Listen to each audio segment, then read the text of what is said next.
Hello everyone, welcome to my channel. आज की इस वीडियो में हम बात करेंगे 11th क्लास एनसीईआरटी के चैप्टर नंबर 2 के बारे में। और इस चैप्टर का नाम है 3 महाद्वीपों से घिरा हुआ साम्राज्य। तो इस साम्राज्य से रिलेटेड ये साम्राज्य कौन सा है? रोमन साम्राज्य। तो इससे रिलेटेड एक वीडियो मैं पहले डाल चुकी हूँ जिसमें हमने रोमन साम्राज्य के बारे में डिस्कस कर लिया कि किन शासकों ने रोमन साम्राज्य की स्थापना की और किन परिस्थितियों में इस साम्राज्य का विकास हुआ। और हमने साम्राज्य के सामाजिक विस्तार तक डिस्कशन कर लिया था। तो आज की वीडियो में हम बात करेंगे साम्राज्य की आर्थिक स्थिति में कि किस तरह से लोगों ने अपनी आर्थिक स्थिति को मजबूत किया है। तो आर्थिक विकास जो है वो किस तरह से हुआ है। तो इस साम्राज्य में क्या है? बंदरगाह, खान खदान, ईंट भट्टे, जैतून के तेल की फैक्ट्रियां बहुत ज़्यादा थी, जिससे क्या हुआ, इनका आर्थिक ढांचा काफ़ी मजबूत हो गया। जैसे कि इस क्लास 11th की एनसीईआरटी का फर्स्ट चैप्टर जब मैंने वीडियो डाली तो उसमें हमने पढ़ी थी मेसोपोटामिया सभ्यता। तो वहाँ पे किसके बारे में बात की गई थी? वहाँ पे क्या चीज़ ज़्यादा थी? वहाँ पे जैसे कि कृषि और पशुपालन से ज़्यादा लोगों को फ़ायदा हो रहा था। वहाँ पे उद्योग धंधे बहुत कम थे। तो अगर हम इस सभ्यता रोमन सभ्यता के बारे में पढ़ते हैं तो यहाँ पे जैसे कि बंदरगाह, खान खदान और जैतून के तेल की फैक्ट्रियाँ, तो इन सब से आर्थिक विकास या आर्थिक स्थिति मजबूत हुई है। इसके कारण जो है गेहूं, अंगूरी, शराब, जैतून का तेल मुख्य व्यापारिक मदें थी जो स्पेन, गोलिक प्रांतों, उत्तरी अफ्रीका, मिस्र और इटली से आती थी। शराब और जैतून का तेल और अन्य तरल जो भी पदार्थ तरल हैं उनको किससे ढोया जाता था? मटकों या कंटेनरों से। और इस बर्तन का नाम रख दिया उन्होंने एम्फोरा। और ये बर्तन किस तरह का होता था? ये बर्तन होता था शंकुआकार, ठीक है। और इसमें वो तेल या अन्य तरल पदार्थों की ढुलाई करते थे। और इसके जो टुकड़े की मिट्टी है, मतलब कैसे पता चला? तो इसका भूमध्य सागरीय क्षेत्रों में उपलब्ध चिकनी मिट्टी के नमूनों के साथ मिलान किया गया। तो उसके बाद ही इनके निर्माण स्थल का पता चला।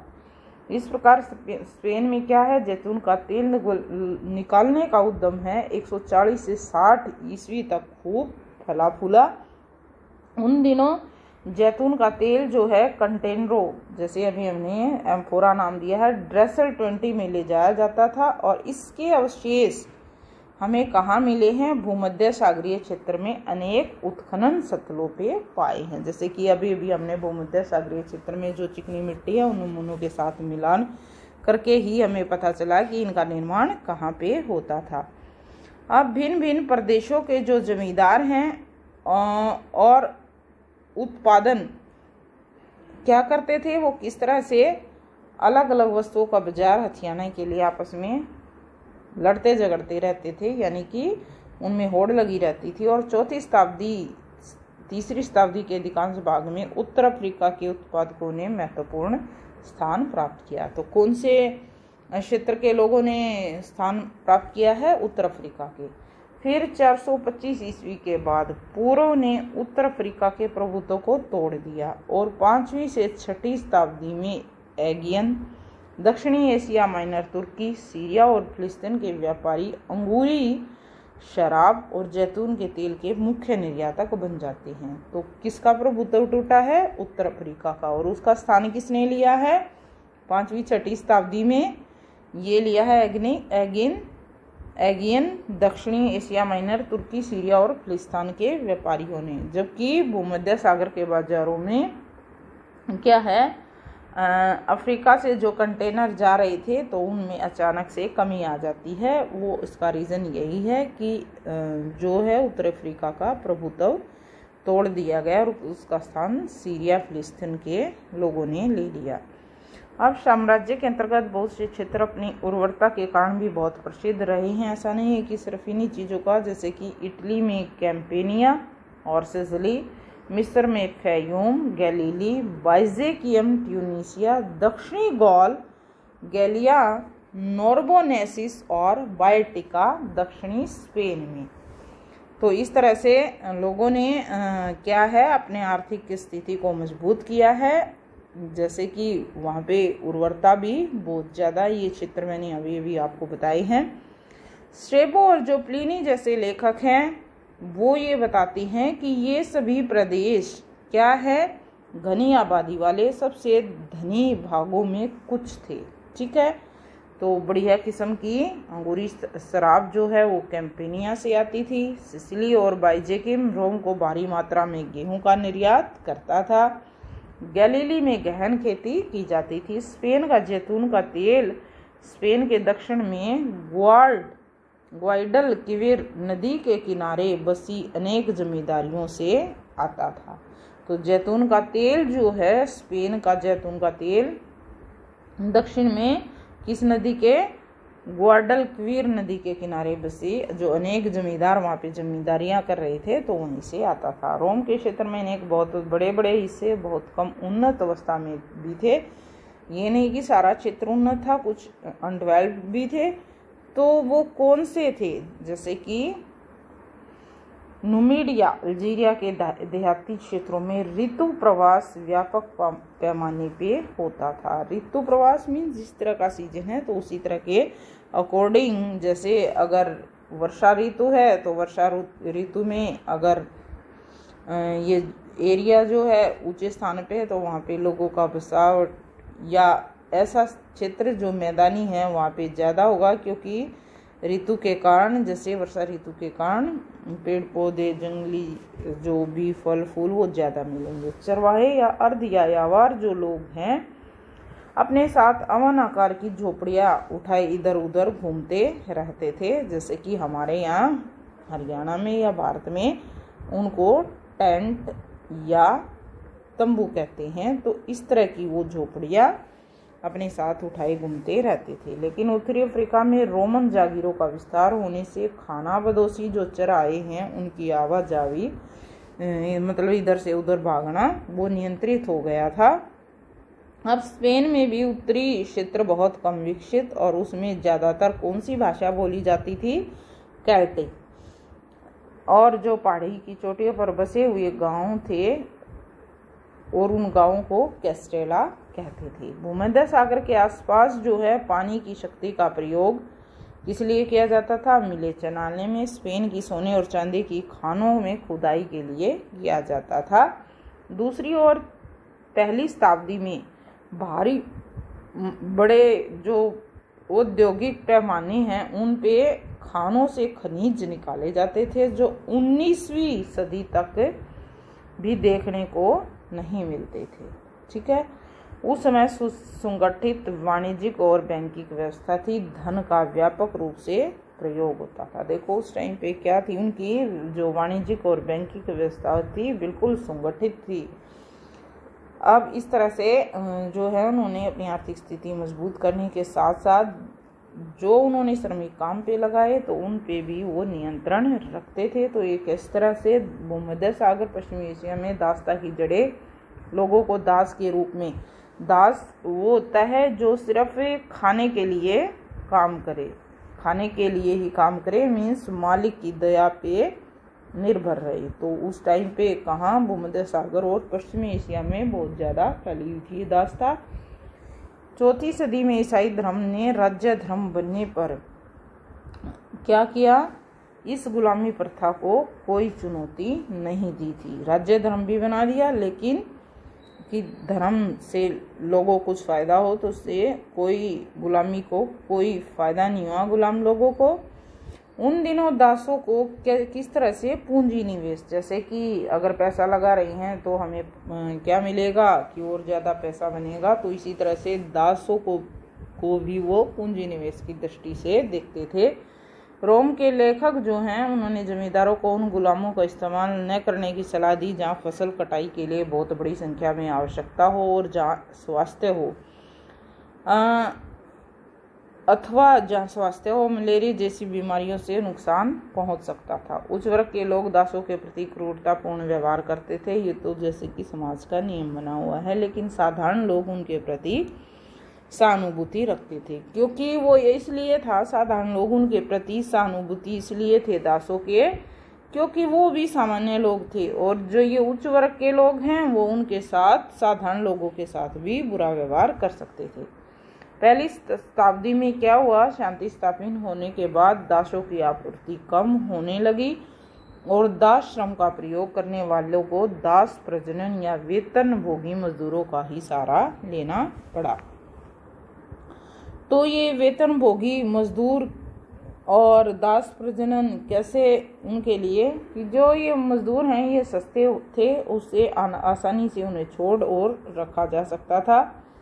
रोम में सरकारी निर्माण कार्यों पे मुक्त श्रमिकों का व्यापक प्रयोग होता था क्योंकि दास श्रम का बहुत अधिक महंगा पड़ता था। उन्हें रखने के लिए वर्ष भर भोजन देना और उनके अन्य खर्चे देने पड़ते थे। बाद की अवधि में इसके बाद कृषि क्षेत्र पूर्वी प्रदेशों में अधिक संख्या में गुलाम मजदूर नहीं रहे। उन दासों और मुक्त व्यापारियों को व्यापार प्रबंधकों के रूप में व्यापक रूप से नियुक्त किया जाने लगा और अपनी ओर से व्यापार चलाने के लिए जो है पूंजी का पूरा कारोबार, पूंजी या फिर पूरा कारोबार सौंप दिया गया। अब इस तरह से दासों का जीवन रहा है और जैसे कि कुछ लेखकों ने इस प्रथा के बारे में बताया भी है। अब आगे हम बात करेंगे। पहली सदी के लेखक हैं कोल्लू मेला। उसने जमींदारों को अपनी जरूरत से दुगनी संख्या में उपकरणों तथा औजारों का भंडार रखने की सिफारिश की ताकि उत्पादन लगातार होता रहे। तो ये क्या कह रहा है, कोल्लू मुल्ला कह रहा है, जमींदारों को सलाह दे रहा है कि अपनी जरूरत से दुगनी संख्या में उपकरण और औजार रखें। क्यों? क्योंकि जो है उत्पादन होता रहेगा। मुक्त तथा दास श्रमिकों के लिए निरीक्षण सबसे महत्वपूर्ण था। इसे सरल बनाने के लिए कामगारों को कभी कभी छोटे दलों में वो बांट देते थे। प्लिनी जो है प्रकृति विज्ञानी का लेखक है, वो बताता है दास समूह उनके प्रयोग की निंदा करता है क्योंकि अलग अलग समूह में काम करने वाले दासों को पैरों में जंजीर डालकर एक साथ रखा जाता था। तो ये एक बहुत ही जिसको कहेंगे निर्दयता थी। एक तो काम करवा रहे हैं, दूसरा पैरों में उनके जंजीर डाल रहे हैं, तो बहुत बड़ी निर्दयता थी उन लोगों के साथ। तो इनके खिलाफ था प्लिनी। रोम साम्राज्य में कुछ औद्योगिक प्रतिष्ठान हैं, उन्होंने भी बहुत बड़े कड़े नियंत्रण लागू कर रखे थे। जैसे क्या, प्लिनी ने सिकंदरिया की फ्रैंकिन्सिस सुगंधित राल की फैक्ट्रियों का वर्णन किया है जहां कामगारों के एप्रोनों पर सील लगा देते थे, फिर एक गहरी जाली वाला मास्क पहनाते और बाहर जाने से पहले सभी कपड़े उतार लेते थे। देखो कितनी मतलब उनके साथ निर्दयता वाली स्थिति प्रयोग की जाती थी। तीसरी सदी के एक राज्य आदेश यानी कि राजा का जो आदेश है उसमें ये बताया गया कि मिस्र के किसान जो है अपने गांव को छोड़कर जाने लगे हैं ताकि उन्हें खेती का काम ना करना पड़े। मीन्स ये इतने ज़्यादा परेशान हो गए थे कि गांव भी छोड़ने लगे थे। 398 का जो कानून है वो ये बताता है कि कामगारों को दागा भी जाता था ताकि उनके भागने या छिपने पर उन्हें पहचाना जा सके कि ये वही है और उस मतलब उस व्यक्ति का उस राज्य से संबंधित है और उसका ही ये दास है, या अगर वो भाग जाए तो उसको पहचान के वापस लाया जा सके। कई निजी मालिक जो हैं कामगारों के साथ ऋण समझौता के रूप में करार करके उन्हें अपना कर्जदार भी बना लेते थे। दूसरी सदी का जो लेखक है वो ये बताते हैं कि बहुत से गरीब परिवारों ने जीवित रहने के लिए ऋणबद्धता भी स्वीकार कर ली थी। ऑगस्टीन, जैसे कि भारत में भी इसी तरह से व्यवस्था बनी है कि जो दास हैं या श्रमिक मजदूर लोग हैं उनसे जैसे अपनी ज़मीन पे वो खेती कर रहे हैं या किसी जमींदार के यहाँ खेती कर रहे हैं और भाई हारी है, बीमारी है, इस तरह की बहुत सारी समस्याएं हैं जैसे कि उत्सव त्यौहार, तो परिवार को ज़रूरत है पैसे की, अपने मालिक से पैसा ले लेते थे। तो वो मालिक इस तरह की पैसे को ऋणबद्धता कि इस तरह से अपना कर्जदार बना लेता था कि उसे शर्त रख देता कि मैं आपको पैसा तभी दूंगा जब आप मेरे लिए 1 साल फ्री में काम करोगे। तो इस तरह की कुछ वो कंडीशंस रख देता था। तो अगस्टीन का एक पत्र है, उसमें जानकारी मिलती है कि माता पिता अपने बच्चों को 25 वर्ष के लिए बेचकर बंधुआ मजदूर बना देते थे। ये मजबूरी होती थी, क्योंकि जो माता पिता है परिवार के जो खर्चा है वो नहीं चला पा रहे थे। ग्रामीण निरक्षरता भी बहुत ज़्यादा व्यापक थी। 60 ईस्वी में यहूदी विद्रोह हुआ है जुड़या, उसमें रोम शासन के विरुद्ध किया है। तो क्रांतिकारियों ने जनता का समर्थन पाने के लिए साहूकारों के ऋण पत्र नष्ट कर डाले थे। ऐसा ही भारत में भी हुआ था। जब अंग्रेज आए थे तो उन्होंने बॉन्ड्स मतलब सरकारी तिजोरियों को लूटा। तो कुछ तरह की घटनाएं भारत में भी हुई है। दूसरी तरफ 5वीं सदी के अंतिम वर्षों में सम्राट एनेस्टेसियस ने ऊंची मजदूरियां देकर और समूचे पूर्वी क्षेत्र में श्रमिकों को आकर्षित करके 3 सप्ताह से भी कम समय में पूर्वी जो सीमांत क्षेत्र में है उसमें दारी शहर का निर्माण किया था। तो ये कौन सा सम्राट है जिसने ऊंची मजदूरियां दी है? एनेस्टेसियस ने। ठीक है, कौन से क्षेत्र का? दारी शहर का निर्माण उन्होंने किया है। कुछ दस्तावेजों से अनुमान लगाता है कि 6वीं शताब्दी तक भूमध्य सागरीय क्षेत्र में विशेषकर पूर्वी भाग में वेतन भोगी श्रमिक बहुत अधिक फैल गए थे। अब बात करेंगे सामाजिक श्रेणियां। तो सामाजिक श्रेणी वो किस तरह की रही है? इतिहासकार टैसिटस वो ये बताता है साम्राज्य जो है प्रमुख सामाजिक समूह का वर्णन करता है। इसमें कौन कौन से? सेनेटर, पैट्रिस पिता, अश्वारोही वर्ग, जनता का सम्मानीय वर्ग, फूहड़ निमंतर वर्ग या कमीनकारू, सर्कस और थिएटर तमाशे देखने के आदि। फिर लास्ट वर्ग है दास वर्ग। तो ये 4 प्रमुख सामाजिक समूह बताए हैं। 3री शताब्दी के आरंभिक वर्षों में सेनेट की सदस्य संख्या 1000 थी, जिससे आधे इतालवी परिवार के थे। 4वीं शताब्दी के आरंभिक भाग में कॉन्स्टेंटाइन प्रथम का शासनकाल रहा है और इससे पहले 2 समूह एकीकृत होके एक विस्तृत अभिजात वर्ग बन चुके थे।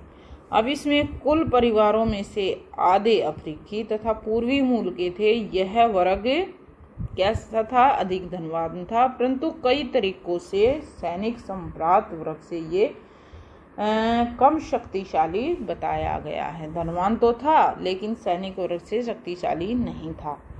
मध्यम वर्ग में नौकरशाही सेना से जुड़े लोग शामिल थे, किंतु इसमें अधिक समृद्ध सौदागर और किसान भी शामिल थे। बहुत से लोग पूर्वी प्रांतों के निवासी थे। इनका भरण पोषण सरकारी सेवा और राज्य पर निर्भरता से ही होता था। निम्नतर वर्गों को सामूहिक रूप से ह्यूमिलिओरिस या निम्नतर वर्ग कहा जाता है। तो इनमें कौन कौन शामिल थे वो जान लेते हैं। तो ये लोग थे ग्रामीण श्रमिक। बहुत से लोग स्थायी रूप से बड़ी जागीर में नियोजित थे। औद्योगिक और खनन प्रतिष्ठानों में काम करने वाले कामगार, प्रवासी कामगार, अनाज और जैतून की फसल कटाई और निर्माण उद्योग में कार्य करते थे। मतलब ये मौसम के अनुसार से, जैसे इन फसलों की अनाज और जैतून की कटाई होती है तो उस टाइम पे एक गांव से दूसरे गांव या एक जिले से दूसरे जिले में इस तरह से ये from one state to another state ये जाते हैं। जैसे कि भारत में क्या है, हरियाणा में धान कटाई या जो भी धान की फसल पैदा की जाती है तो उसमें बिहार से कुछ लोग आते हैं और वहाँ पे कृषि कार्य में जमींदारों की मदद करते हैं। ठीक है, अब इसी तरह से सब नियोजित जिन्होंने अपने नियोजन से शिल्प कला को बढ़ावा दिया वो शिल्पकार मजदूरी पाने वाले श्रमिकों की तुलना में बेहतर खाते पीते थे। बड़े शहरों में काम करने वाले श्रमिक हजारों गुलाम वो कैसे विशेष रूप से पश्चिमी क्षेत्र में पाए जाते थे। तो इस सिलसिले में 5वीं सदी में एक इतिहासकार है ओलिपियोडोरोस और ये राजदूत भी है। ये क्या बताते हैं कि रोम नगर में रहने वाला कुलीन परिवारों की उनकी संपदाओं से वार्षिक आय 4000 पाउंड सोने के बराबर थी। तो यकीन की कुलीन लोगों की। प्रवर्ती साम्राज्य में 3 शताब्दियों से प्रचलित चांदी आधारित मौद्रिक प्रणाली समाप्त हो गई, क्योंकि स्पेन को सोने की खानों से चांदी मिलना बंद हो गई थी। कॉन्स्टेंटाइन ने सोने पर आधारित मौद्रिक प्रणाली स्थापित की और प्रवर्ती काल में इसका प्रचलन रहा। अब रोम साम्राज्य के प्रवर्ती काल में नौकरशाही के उच्च वर्ग और मध्यम वर्ग बहुत ज्यादा धनी थी। क्योंकि उन्हें अपना वेतन सोने के रूप में मिलता था, जिसका बहुत बड़ा हिस्सा वो जमीन खरीदने में ही लगा देते थे। अब न्याय प्रणाली की बात करें और सैन्य आपूर्तियों के प्रशासन में भ्रष्टाचार बहुत ज्यादा फैल गया था। उच्च अधिकारी और गवर्नर लूट खसोट और लालच के लिए कुख्यात हो गए, यानी कि वो बदनाम हो गए। किस लिए? यही लूट खसोट और लालच के लिए। लेकिन जो भ्रष्टाचार है उसको रोकने के लिए सरकार ने बहुत से कानून बनाए। तो इतिहासविद और अन्य बुद्धिजीवियों ने ऐसे भ्रष्ट कारनामों की खुलकर निंदा की है। तो ये ऐसे क्या क्या कारनामे उन्होंने किए हैं? तो रोमन साम्राज्य की अगर बात करें तो वहाँ पे जो साम्राज्य है ये तानाशाही आधारित था, जहाँ पे सरकार विरोध कर उत्तर हिंसात्मक कार्रवाई से ही देती थी। और 4वीं शताब्दी में मतलब जो भी विरोध करता था तो उनको हिंसात्मक यानी कि मारपीट लोगों के साथ की जाती थी। तो 4वीं सदी में रोमन कानून की जो प्रबल परंपरा है उसने सर्वाधिक भयंकर सम्राटों पे भी अंकुश लगाने का काम किया है। सम्राट अपनी मनमानी नहीं कर सकते थे। नागरिक अधिकारों की रक्षा के लिए कानून का सक्रिय रूप से प्रयोग किया जाता था। अब प्रवर्ती पुराकाल के बारे में बात कर लेते हैं। प्रवर्ती मीन्स बाद का जो भी है। इस शब्द का प्रयोग रोमन साम्राज्य के उद्भव और क्या है विकास पतन के इतिहास को बताता है, जो 4वीं से 7वीं सदी तक फैला हुआ है। 4वीं सदी अनेक सांस्कृतिक और आर्थिक हलचलों से भरी हुई थी और इसके साथ साथ सम्राट कॉन्स्टेंटाइन ने ईसाई धर्म को राजधर्म बना दिया और 7वीं सदी में इस्लाम का उदय हुआ। लेकिन राज्य में जो है महत्वपूर्ण परिवर्तन सम्राट डायोक्लिशियन ने 284 से 305 के समय में शुरू हुआ है। उसने क्या किया? प्रदेशों का सामरिक आर्थिक दृष्टि से महत्व न होने पर भी उन हिस्सों को छोड़कर साम्राज्यों को थोड़ा सा छोटा बना लिया। साम्राज्य की सीमाओं पर किले भी बनवा दिए, प्रांतों का पुनर्गठन किया, असैनिक कार्यों को सैनिक कार्यों से अलग कर दिया और सेनापतियों को अधिक स्वायत्तता स्वतंत्रता दे दी, जिससे सैन्य अधिकारी अधिक शक्तिशाली समूह के रूप में उभर कर रहे। कॉन्स्टेंटाइन ने इनमें से कुछ प्रयत्नों को पुख्ता बनाया, मजबूत किया और अपनी ओर से भी फिर कुछ परिवर्तन उन्होंने किए हैं। तो वो कौन कौन से परिवर्तन किए हैं? कॉन्स्टेंटाइन ने डाइक्लिशियन के किए हुए कार्य में। तो उसने क्या किया? मौद्रिक क्षेत्र में सॉलिडस नाम का एक सिक्का चलाया। क्या किया? जो 4.5 ग्राम शुद्ध सोने का बना हुआ था। सिक्का रोम साम्राज्य समाप्त होने के बाद भी यह चलता रहा। बड़े पैमाने पर इनको डाला गया और लाखों करोड़ों की संख्या में इनका चलन था। इनकी दूसरी राजधानी कुस्तुनतुनिया का निर्माण हुआ। 3 और समुद्र से ये घिरी हुई थी। अब 4वीं सदी में शासक जो है वर्गों का तेजी से विस्तार हुआ, मौद्रिक स्थायित्व आ गया और बढ़ती हुई जनसंख्या के कारण आर्थिक विकास में तेजी आ गई। तो पुराने जो अभिलेख हैं वो ये बताते हैं कि औद्योगिक प्रतिष्ठान सहित ग्रामीण उद्योग धंधों में व्यापार के विकास में पर्याप्त मात्रा में पूंजी लगाई गई। तेल की मिलें, शीशे के कारखाने, पेंच की प्रेसें, तरह तरह की पानी की मिलें थी। धन का अच्छा खासा निवेश पूर्व के देशों के साथ लंबी दूरी के व्यापार में किया गया। परिणाम स्वरूप शहरी संपदा और समृद्धि में अत्यधिक वृद्धि हुई, जिससे स्थापत्य कला के नए नए रूप विकसित हुए और भोग विलास के साधनों में भरपूर तेजी आई। शासन करने वाले कुलीन पहले से अधिक संपन्न हो गए। क्योंकि जो कहेंगे व्यापारिक विकास हो रहा था, व्यापारिक रूप से लोग समृद्ध हो रहे थे, तो कुलीन भी धन संपन्न और शक्तिशाली बनते गए। अब व्यापारी जो है वो दस्तावेज, उनसे हमें पता चलता है कि तत्कालीन समाज में अपेक्षाकृत अधिक खुशहाल था। मुद्रा का व्यापक रूप से प्रयोग होने से और ग्रामीण जो संप्रदाय हैं वो सोने के रूप में लोगों को लाभ प्रदान कर रही थी।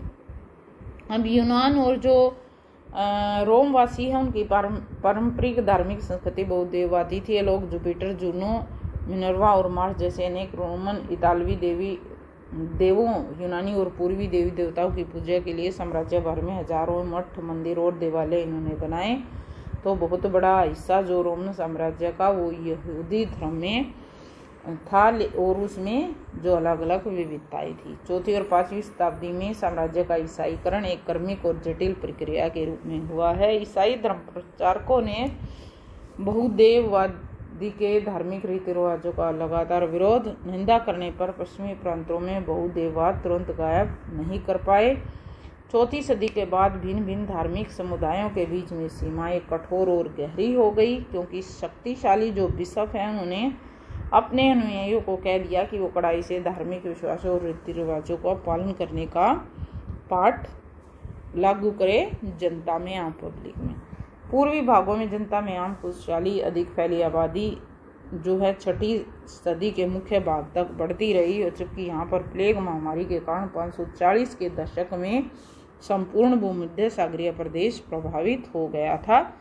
तो पूर्वी भाग जो है वो जस्टिसियन का काल, समृद्धि और शाही महत्वाकांक्षा के उच्च स्तर का गोतक था। 533 में अफ्रीका और वेंडलों से ने कब्जा छुटा लिया और इटली को ओस्ट्रोगोथों से वापिस उस अधिकार कर लिया। इससे देश तहस नहस हो गया और लोम्बार्ड के आक्रमण के लिए रास्ता तैयार हो गया। अब पश्चिमी में जो साम्राज्य है राजनीतिक दृष्टि से विखंडित हो गया। उत्तर से आने वाले जर्मन मूल के समूह जैसे कि गोथ, वेंडल, लोम्बार्ड सभी बड़े प्रांतों को अपने कब्जे में लेकर अपने अपने इन्होंने राज्य बना लिए और जिसे रोमोत्तर राज्य कह सकते हैं। यानी कि यहाँ पे रोमन साम्राज्य का पतन या उसका जो कहेंगे विनाश हुआ है और अन्य साम्राज्य यहाँ पे बन रहे हैं। तो महत्वपूर्ण राज्य थे स्पेन में विसिगोथों का राज्य जो अरबों ने 711 से लेकर 720 के बीच नष्ट कर दिया। गाल में फ्रैंको का राज्य ये किया है 511 से 687 के बीच। इटली में लोम्बार्डो का राज्य 568 से 774 पे। इस अर्दनिया को आमतौर पर मध्यकालीन कहा जाता है। 7वीं सदी के आरंभिक दशकों में रोम और यूनान के बीच में फिर लड़ाई छिड़ जाती है। तो इसके बाद क्या स्थिति रही है? ससानी जो शासक हैं उन्होंने 3री सदी से ईरान पे शासन किया है और मिस्र सहित विशाल पूर्वी प्रांतों में बड़े पैमाने पर आक्रमण कर दिया। बाजेंटाइन ने 620 से जो दशक हैं उनमें इस दशकों में प्रांतों पे फिर से अपना कब्जा कर लेती है। अरब प्रदेश में शुरू होने वाले इस्लाम धर्म के विस्तार के कारण प्राचीन विश्व इतिहास की सबसे बड़ी राजनीतिक क्रांति माना गया है और 642 ईस्वी तक पूर्वी रोमन और ससानी दोनों राज्यों के बड़े बड़े भाग भीषण युद्ध के बाद अरबों के कब्जे में थे। अरब से शुरू होकर ये जीते सीरियाई रेगिस्तान तथा इराक की सरहदों तक जा पहुंची और इसके बाद मुस्लिम सेनाएं और दूर दूर तक गई। तो इस तरह से साम्राज्य का पतन हुआ और जैसे कि मुस्लिम साम्राज्य का आगमन हुआ है। तो यहाँ पे कुछ क्या दिखाए गए हैं, कुछ शासक और उनका टाइम दिखाया